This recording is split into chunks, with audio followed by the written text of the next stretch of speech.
یہ عذاب نظم کی مختصر سی تعریف ہے، یعنی جس نظم میں قافیہ اور ردیف سمیت وزن اور بحر کی پابندی نہیں ہوتی، تاہم اشعار میں تسلسل، روانی اور موسیقیت ضروری ہوتی ہے۔ عذاب نظم کی بنیاد ایک بحر پر ہوتی ہے، لیکن اس بحر کے ارکان کی تقسیم شاعر کی اپنی صوابدید پر ہوتی ہے، اپنی مرضی پر ہوتی ہے۔ کوئی مصرع بڑا اور کوئی چھوٹا ہو سکتا ہے، اور بعض اوقات تو ایک مصرع بہت طویل ہوتا ہے۔ یہ ہے عذاب نظم جس کی تعریف آپ نے ملاحظہ کی۔ اب آتے ہیں سانیٹ کی طرف، یہ بھی نظم کی ایک قسم ہے۔ تو سانیٹ ہے کیا چیز اصل میں؟ یہاں پر آپ دیکھیں کہ وہ نظم جس میں کل 14 مصرے ہوتے ہیں، یہ 2 حصوں پر مشتمل ہوتی ہے۔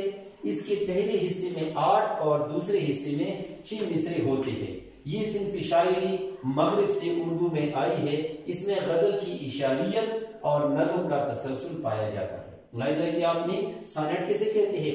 وہ نظم جس میں کل 14 مصرے ہوتے ہیں، یعنی اس میں ٹوٹل 14 مصرے ہوتے ہیں، اور ان مصروں کو 2 حصوں میں تقسیم کیا جاتا ہے، لہٰذا یہ 2 حصوں پر مشتمل ہوتی ہے یہ نظم۔ اس کے پہلے حصے میں 8 مصرے ہوتے ہیں اور دوسرے حصے میں 6 مصرے ہوتی ہے۔ یہ صنف شاعری مغرب سے اردو میں آئی ہے، ہمارے ہاں مغرب سے۔ اس میں غزل کی اشاریت، یعنی جس طرح غزل میں اشارے وغیرہ ہوتے ہیں، اس میں بھی اس طرح ہوتا ہے، اور نظم کا تسلسل پایا جاتا ہے، یہ ہے سانیٹ۔ اب آتی ہے شعر کی ایک مختصر سی تعریف۔ اس کی بہت سی تعریفیں کی گئی ہے، لیکن ایک مختصر چھوٹی سی تعریف وہ یہ ہے کہ شعر کسے کہتے ہیں؟ وہ کلامی موضوع، یعنی وہ مناسب کلام، موضوع کلام جو بامقصد ہو، یعنی ایک مقصد کے تحت لکھا گیا ہو یا کہا گیا ہو، ایک خیال کو ظاہر کرے، ایک خیال پر مشتمل ہو، اور جس کی دونوں مصرے ایک ہی وزن میں ہو، تو اسے کیا کہتے ہیں؟ اسے شعر کہتے ہیں۔ تو آپ نے ملاحظہ کیا کہ شعر، سانیٹ، عذاب نظم، نظم معرہ، پابند نظم اور نظم کی تعریف ہے، آپ نے اس ویڈیو میں ملاحظہ کی۔ اب مزید آگے بڑھتے ہیں۔ اب آتے ہیں امدادی فعل کی طرف یا معاون فعل کی طرف، کہ امدادی فعل یا معاون فعل کسے کہتے ہیں۔ تو آئیے اس کی مختصر سی تعریف جانتے ہیں۔ جب جملے میں 2 افعال اکٹھے آ جائے، یعنی 2 فعل جب آپس میں مل جائے ایک جملے میں، تو دوسرا فعل امدادی فعل کہلاتا ہے۔ عموماً ایسا ہوتا ہے کہ ہر دوسرا فعل وہ امدادی فعل ہوتا ہے۔ امدادی فعل سے جملہ مؤثر بنتا ہے اور اس کے معنی میں تاکید پیدا ہوتی ہے، یعنی جملے کے معنی میں تاکید پیدا ہوتی ہے۔ پھر آپ سن لیجئے، جب جملے میں 2 افعال اکٹھے آ جائے تو دوسرا فعل امدادی فعل کہلاتا ہے۔ امدادی فعل سے جملہ مؤثر بنتا ہے اور اس کے معنی میں تاکید پیدا ہوتی ہے۔ مثلا نیچے آپ دیکھ سکتے ہیں یہ جملے کہ اس نے سانپ کو مار ڈالا۔ اس میں دیکھیے مار ڈالا، یہ اصل میں 2 فعل ہے، ایک ہے مارنا اور ایک ہے ڈالنا۔ تو مار ڈالا یہ پہلے کو کہتے ہیں اصل فعل اور دوسرے کو کہتے ہیں امدادی فعل، کیونکہ اس نے اس کے معنی میں تاکید پیدا کی ہے اور یہاں پر جملہ مؤثر بن گیا ہے، لہذا مار ڈالا۔ اس طرح ہو سکتا ہے اس نے سانپ کو مارا یہ اصل فعل ہے، ایک فعل ہے، لیکن جب ڈالا بھی آیا تو اس کے ساتھ امدادی فعل۔ تو پہلے کو کہتے ہیں اصل فعل اور دوسرے کو کہتے ہیں امدادی فعل۔ یا یہ مثال، میں نے کوڑا کرکٹ پھینک دیا۔ پھینکنا یہ اصل فعل ہے اور دیا یہ کیا ہے؟ امدادی فعل۔ اس طرح ہو سکتا ہے میں نے کوڑا کرکٹ پھینکا یہ ایک فعل آ گیا تو وہ اصل فعل ہے، لیکن اگر اس کے ساتھ دوسرا فعل بھی آ جائے یعنی پھینک دیا، تو پھینکنا یہ ایک فعل ہے اور دینا یہ کیا ہے؟ یہ دوسرا فعل ہے۔ تو پہلا فعل پھینک اس میں کیا ہے؟ اصل فعل ہے، اور دیا اس میں کیا ہے؟ یہ امدادی فعل ہے۔ یا یہ مثال بھی آپ ملاحظہ کر سکتے ہیں، امجد نے مجھے کتاب واپس کر دی۔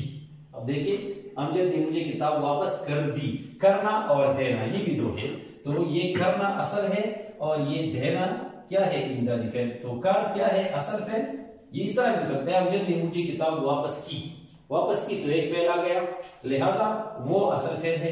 یہاں کر دی 2 فعل آ گئے، ایک کرنا ایک دینا، تو یہ کر کیا ہے؟ یہ اصل فعل ہے اور یہ دی کیا ہے؟ یہ امدادی فعل ہے۔ اسی طرح یہ جملہ آپ ملاحظہ کر سکتے ہیں، افضل تیزی سے دوڑ سکتا ہے۔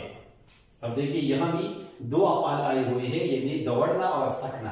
تو دوڑنا کیا ہے؟ یہ اصل فعل ہے اور سکنا کیا ہے؟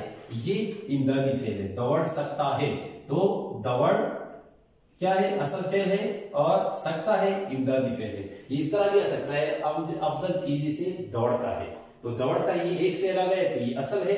اگر اس کے ساتھ سکتا ہے بھی آ جائے تو یہ سکتا ہے یہ کیا ہے؟ یہ امدادی فعل ہے. تو آپ نے ملاحظہ کیا کہ امدادی فعل کسے کہتے ہیں اور اس کی مثالیں کیا ہو سکتی ہیں.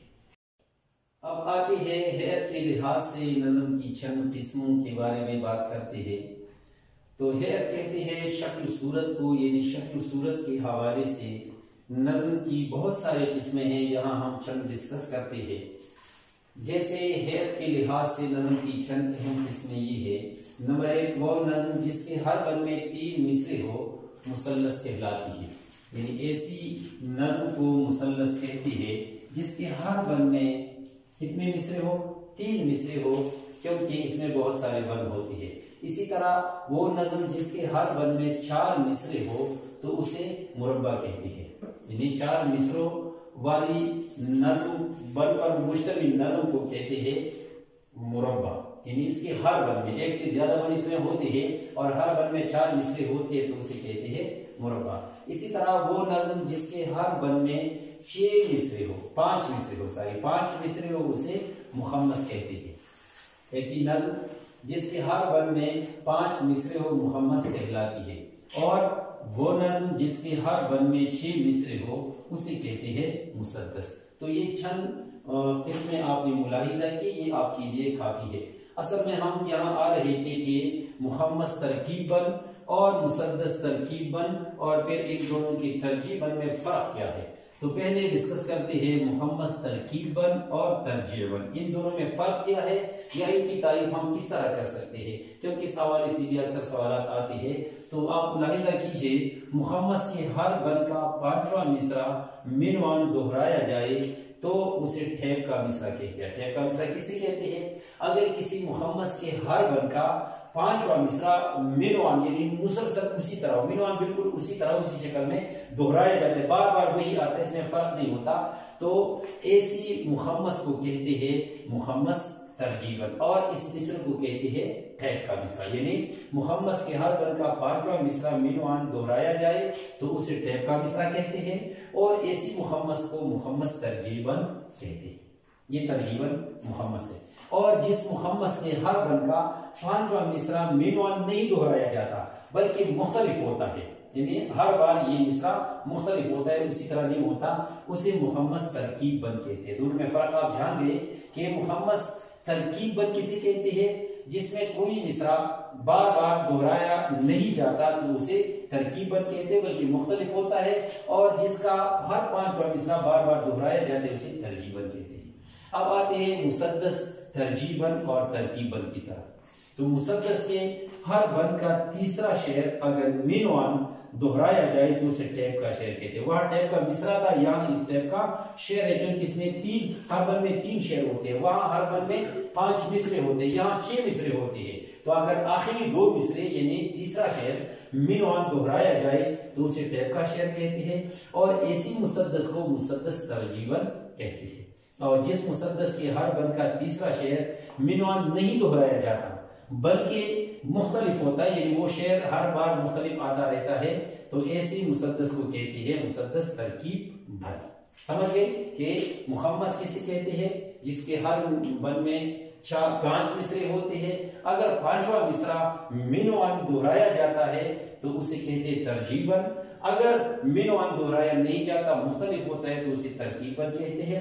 اسی طرح مسدس وہ نظم جس کے ہر بند میں 6 مصرے ہوتے ہیں اور اس کے آخری 2 مصرے یعنی تیسرا شعر اگر منوان دہرایا جائے تو اسے مسدس ترجیح بند کہتے ہیں، اور اگر یہ مختلف ہو تو اسے مسدس ترکیب بند کہتے ہیں. تو یہ اس حوالے سے تفصیل ہے. اب آتی ہے متحمل الضدین کی طرف. کتاب میں یہ لفظ لکھا ہوا ہے متحمل العازین، لیکن یہ اصل میں ہے متحمل الضدین. یہاں ایک مثال آپ ملاحظہ کر سکتے ہیں کہ جیسے کل گدے پر جا کر نظم پڑھنا اور 20 روپے کا چیک لانا. یہاں آپ سمجھ سکتے ہیں کہ اس کا مطلب کیا ہے. تو آئیے پہلے متحمل الضدین کی تعریف جانتے ہیں کہ ایسا کلام کہنا جس کے 2 معنی نکل سکتے ہوں اور دونوں ایک دوسرے کے برعکس ہو، یعنی دونوں معنی ایک دوسرے کے متضاد ہو، تو اسے کہتے ہیں متحمل الضدین. مثلا یہاں آپ اس کی مثال ملاحظہ کر سکتے ہیں. اس جملے کا ایک مطلب تو یہ ہے کہ اس جملے کا کل گدے پر جا کر نظم پڑھنا اور 20 روپے کا چیک لانا. اس جملے کا ایک مطلب تو یہ ہے کہ کل جانا اور گدے پر نظم پڑھنا، اور دوسرا مطلب یہ ہے کہ گدے پر بیٹھ کر جانا اور نظم پڑھنا. تو آپ نے دیکھ لیا کہ یہاں پر اس جملے میں دو مطلب ہے. ایک یہ کہ کل جانا، تم جاؤ اور وہاں گدے کی عنوان پر نظم لکھو. دوسرا مطلب یہ کہ گدے پر بیٹھ کر جاؤ اور نظم پڑھنا یا لکھنا وغیرہ. مثال آپ یہاں ملاحظہ کر سکتے ہیں. ایک مصرع ہے کہ ایک قطرہ سمندر تیرے منہ کے آگے، یہ ایک مصرع ہے. ایک معنی اس کی یہ ہے کہ تیرے منہ کے سامنے سمندر کی حقیقت ایک قطرے کے برابر ہے. ایک مطلب تو یہ ہے کہ اس پورے سمندر کی حقیقت کیا ہے؟ ایک قطرے کے برابر ہے تیرے منہ کے سامنے. یعنی تیرا منہ بہت کشادہ ہے، کھلا ہوا ہے، اتنا کھلا کہ سمندر اس میں اس طرح آ سکتا ہے جیسے ایک قطرہ پانی کا. دوسری معنی اس کی یہ ہے کہ تیرے منہ کے سامنے ایک قطرہ سمندر کی حیثیت رکھتا ہے. یعنی ایک قطرہ، چھوٹا سا قطرہ اتنا بڑا ہے کہ وہ تیرے منہ کے سامنے اس طرح ہے کہ جیسے وہ سمندر ہے، گویا تیرا منہ نہایت تنگ ہے. تو یہاں دو مختلف معنی اسی ایک مصرعے سے ہم لے سکتے ہیں. یہ علامہ اقبال کا ایک شعر ہے کہ پھول کی پتی سے کٹ سکتا ہے ہیرے کا جگر، مرد نادا پر کلام نرم نازک بے اثر. پھول کی پتی سے کٹ سکتا ہے ہیرے کا جگر، مرد نادا پر کلام نرم نازک بے اثر. ایک مطلب اس کا یہ ہے کہ پھول کی پتی نرم نازک ہوتی ہے لیکن ہیرے کا جگر بھی کاٹ سکتی ہے. ایک مطلب یہ ہے کہ پھول کی پتی اگرچہ نرم نازک ہے لیکن پھر بھی یہ ہیرے کا جگر کاٹنے کی صلاحیت رکھتی ہے، لیکن مرد نادا پر اس کا کوئی اثر نہیں ہوتا. یعنی اسی پھول کی پتی کی نرم نازکی کا اس پر کوئی اثر نہیں ہوتا. ایک مطلب یہ ہے. دوسرا مطلب یہ ہے کہ کیا پھول کی پتی سے ہیرے کا جگر کٹ سکتا ہے؟ تو اس کا جواب ہے کہ نہیں. تو جس طرح یہ بات ناممکن ہے کہ ہیرے کے پھول کی پتی سے ہیرے کا جگر نہیں کٹ سکتا، اسی طرح مرد نادان پر نرم و نازک بات کا اثر نہیں ہوتا. تو سمجھ گئے آپ کہ کلام میں ایسی باتیں بیان کرنا یا کلام سے دو ایسے مختلف معنی مراد لینا جو ایک دوسرے کی ضد ہو، ایک دوسرے کے الٹ ہو. یہاں چند مثالیں اور بھی. یعنی جلاؤ مت دفن کرو، اس کا مطلب کیا ہے؟ ایک مطلب یہ کہ جلاؤ دفن نہ کرو، اور دوسرا مطلب کیا ہے کہ جلاؤ مت دفن کرو. اسی طرح روکو مت آنے دو، تو اس کا ایک مطلب تو یہ ہے کہ روکو مت آنے دو، دوسرا مطلب کہ روکو مت آنے دو. اسی طرح اٹھو مت بیٹھو، اٹھو مت بیٹھو یعنی ایک مطلب یہ کہ اٹھو مت بیٹھو، دوسرا مطلب یہ ہے کہ اٹھو مت بیٹھو. تو اس طرح کی مثالیں آپ نے ملاحظہ کی، یہ متحمل الضدین کی مثالیں ہیں. پھر ہے تمیز یا متعلق فعل، یعنی فعل کے متعلق الفاظ یا تمیز فرق کرنے والے الفاظ. تو اس کی تعریف یہ ہے کہ وہ الفاظ جو فعل کی کیفیت یا حالت میں تھوڑی سی کمی بیشی کرتے ہیں، تو ایسے جو الفاظ ہوتے ہیں ان کو متعلق فعل یا تمیز کہتے ہیں. چند تمیزی افعال درج ذیل ہے، آپ ملاحظہ کر سکتے ہیں. کبھی، کبھی کبھی، کبھی نہیں، کبھی نہ کبھی، ہمیشہ، اکثر، عموماً، آئے دن، روز روز، یکایک، اچانک، جلدی جلدی وغیرہ. مثالیں آپ ملاحظہ کر سکتے ہیں کہ ان متعلق فعل کو ہم جملوں میں کس طرح استعمال کر سکتے ہیں. جیسے میں کبھی کبھی، تو اس میں یہ متعلق فعل ہے یا تمیزی فعل ہے. میں کبھی کبھی اپنے ماموں کے گھر جاتا ہوں. یا بعض نیک اور سچے لوگ جھوٹ کبھی نہیں بولتے. یہاں آپ نے دیکھ لیا کبھی نہیں، یہاں کبھی کبھی. اسی طرح آئے دن مہنگائی میں اضافہ ہو رہا ہے، یا روز روز کا آنا اکثر اچھا نہیں ہوتا ہے. تو یہ متعلق فعل اور اس کی مثالیں اور پھر جملوں میں استعمال. پھر آپ کی کتاب میں ایک صنعت ہے، صنعت تجنیس، اور اس کی دو قسمیں آپ کی کتابیں موجود ہے. آئیے پہلے صنعت تجنیس کی مختصر سی تعریف جانتے ہیں کہ صنعت تجنیس کسے کہتے ہیں.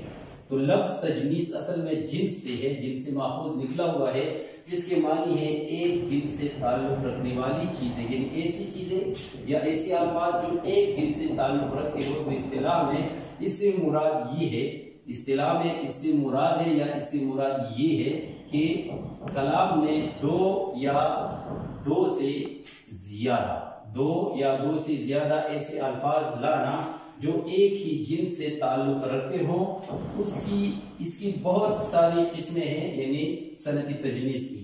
تو تعریف اس کی یہ ہے کہ لفظ تجنیس جنس سے ماخوذ ہے، جس کے معنی ہے ایک جنس سے تعلق رکھنے والی چیزیں۔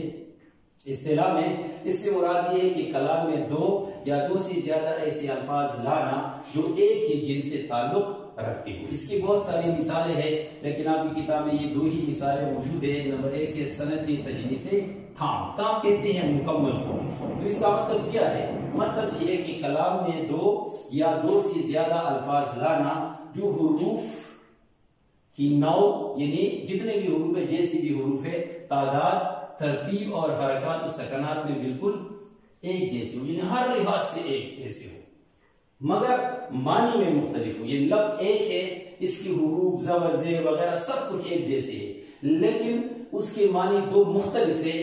تو ایسی صنعت کو کہتے ہیں صنعت تجنیس تام، یعنی املا ایک ہو اور معنی مختلف۔ مثلا جان دی ہوئی اسی کی تھی، حق تو یہ ہے کہ حق ادا نہ ہوا، یہ غالب کا خیر ہے، جان دی، اب دیکھیں دی اور دی، تو یہ دونوں ایک ہی جنس سے ایک جیسی ہے، لیکن دونوں کے معنی مختلف۔ جنہیں، یا ایک اور مثال آپ ملاحظہ کر سکتے ہیں علامہ اقبال کا شعر، جنہیں میں ڈھونڈتا تھا آسمانوں میں زمینوں میں، وہ نکلے میرے ظلمت خانے یہ دل کے مکینوں میں۔ اب دیکھیں اس میں ہے میں، تو یہاں پر یہ میں جو ہے یہ کیا ہے؟ یہ صنعت تجنیس تام کی مثال ہے، کیونکہ ایک میں کے معنی کیا ہے؟ وہ بطور ضمیر استعمال ہوا ہے، یعنی جیسے جنہیں میں ڈھونڈتا تھا، جنہیں میں یعنی آئی، اور اسے کہتے ہیں ضمیر کے حوالے سے جو حاضر کی صیغہ ہے، واحد حاضر کا صیغہ ہے میں۔ لیکن یہاں پر آسمانوں میں یہ حرف جار یہاں پر آیا ہوا ہے، یا مکینوں میں یہ بھی حرف جار ہے۔ تو آپ دیکھیے کہ لفظ ایک ہے، لیکن اس کے دو مختلف معنی ہیں، ایک ضمیر ہے اور ایک حرف جار۔ تو یہاں پر لفظ میں یہ صنعت تجنیس کی مثال ہے۔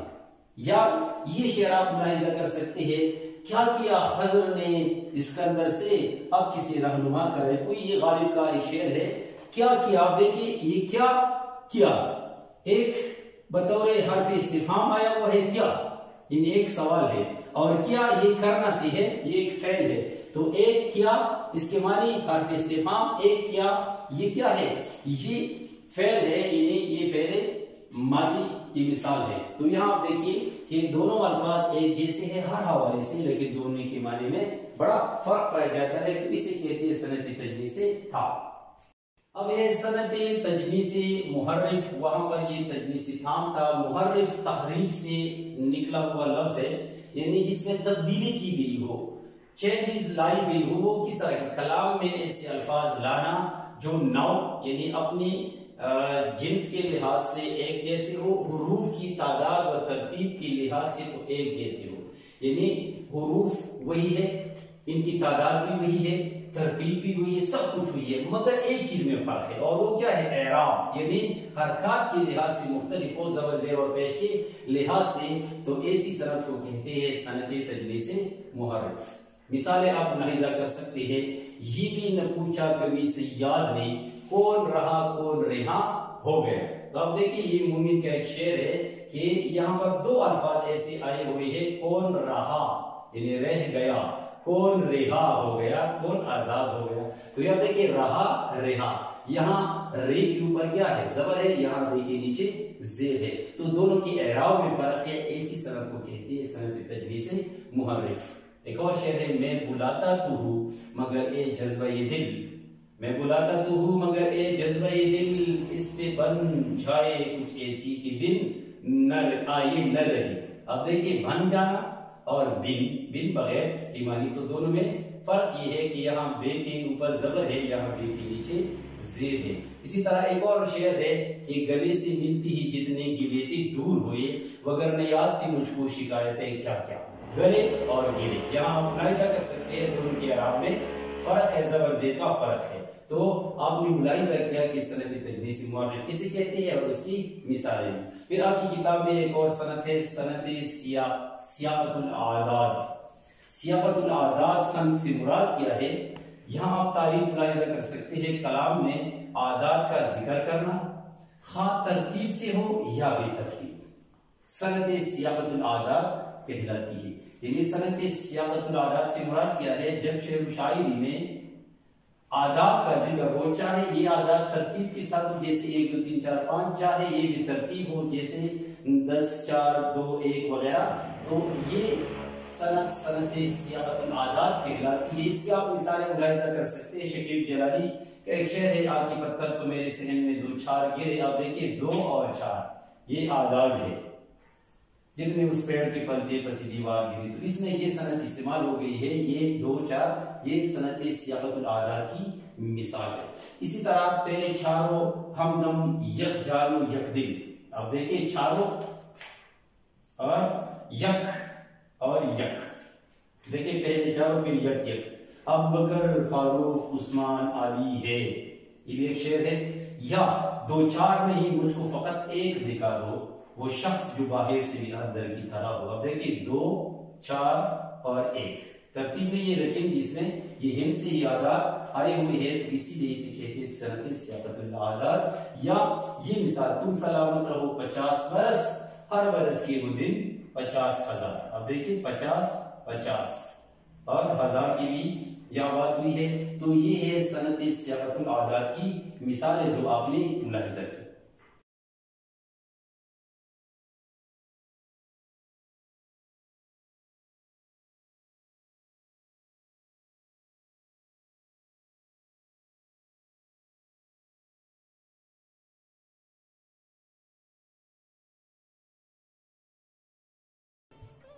اور ردیف کی طرف قافیہ اور ردیف سے مراد کیا ہے؟ وہ ہم آواز الفاظ جو شعر کے آخر میں ردیف سے پہلے آتے ہیں انہیں قافیہ کہتے ہیں۔ یہ قافیہ کی مختصر سی تعریف ہے۔ وہ ہم آواز الفاظ جو شعر کے آخر میں ردیف سے پہلے آتے ہیں انہیں قافیہ کہتے ہیں۔ قافیہ کی جمع قوافی ہے۔ ردیف کی تعریف، ردیف کے لغوی معنی ہے سوار کے پیچھے بیٹھنے والا۔ ردیف کے لغوی معنی ہے سوار کے پیچھے بیٹھنے والا، جبکہ اصطلاح میں ایک لفظ یا الفاظ کا وہ مجموعہ جو شعر میں قافیہ کے بعد جھوکی تو دہرایا جاتا ہے۔ جھوکی تو اس کے ذریعے بالکل مینوان اسی طرح، اس میں کوئی تبدیلی نہیں ہوتی، وہ ردیف اسے پھر ردیف کہتے ہیں یا ایسا مجموعہ ردیف کہلاتا ہے۔ مثلا یہاں پر آپ مثالیں ملاحظہ کر سکتے ہیں، دونوں کی تعریفیں آپ نے جان لی کہ وہ ہم آواز الفاظ جو شعر کے آخر میں ردیف سے پہلے آتے ہیں انہیں قافیہ کہتے ہیں، اور قافیہ کی جمع قوافی ہے۔ ردیف کے لغوی معنی ہے سوار کے پیچھے بیٹھنے والا، جبکہ اصطلاح میں ایک لفظ یا الفاظ کا وہ مجموعہ جو شعر میں قافیہ کے بعد جھوکی تو دہرایا جاتا ہے ردیف کہلاتا ہے۔ مثلا دل نادا تجھے ہوا کیا ہے، آخر اس درد کی دوا کیا ہے، ہم ہیں مشتاق اور وہ بیزار، یا الہی یہ ماجرا کیا ہے۔ مندرجہ بالا اشعار میں ہوا، دوا، ماجرا قافیہ ہے، جبکہ کیا ہے ردیف ہے۔ تو اس طرح اگر قافیہ کی تعریف آ جائے، قافیہ کے حوالے سے سوال آ جائے کہ قافیہ کسے کہتے ہیں، تو آپ یہ مختصر سی تعریف کریں اور پھر یہ 2 اشعار دے کر اس کی ہی مثالیں آپ دے سکتے ہیں، جیسے ہوا، دوا اور ماجرا۔ اگر ردیف کے حوالے سے سوال آ جائے تو یہ مختصر سی تعریف آپ لکھیں اور اس کی مثال کے طور پر آپ یہ 2 اشعار دیجئے اور آخر میں یہ لکھیں کہ کیا ہے اس میں کیا ہے، ردیف ہے۔ تو آپ نے قافیہ اور ردیف کی تعریف جان لی، اس کی مثالیں بھی آپ نے ملاحظہ کی۔ اب آتے ہیں مطلع اور مقطع کی طرف۔ مطلع کسے کہتے ہیں؟ مطلع کے لغوی معنی ہے نکلنے کی جگہ، یعنی جہاں سے کوئی چیز طلوع ہوتی ہے۔ جہاں سے کوئی چیز طلوع ہوتی ہے تو لغوی معنی میں اسے کہتے ہیں مطلع۔ اصطلاح میں غزل یا قصیدے کے پہلے شعر کو مطلع کہتے ہیں۔ اصطلاح میں مطلع کسے کہتے ہیں؟ اصطلاح میں غزل یا قصیدے کے پہلے شعر کو مطلع کہتے ہیں۔ مطلع کے دونوں مصرے ہم قافیہ اور ہم ردیف یا صرف ہم قافیہ ہوتے ہیں، یعنی بعض مطلع ایسے ہوتے ہیں کہ جن میں ردیف کی ضرورت نہیں ہوتی، ہاں قافیہ اس کے لیے ضروری ہے. مثلا غالب کی غزل کا مطلب ہے دل نادا تجھے ہوا کیا ہے، آخر اس درد کی دوا کیا ہے. کیونکہ اس شعر سے غالب کی اس غزل کا آغاز ہوا ہے، تو پہلے شعر کو کیا کہتے ہیں، وہ مطلب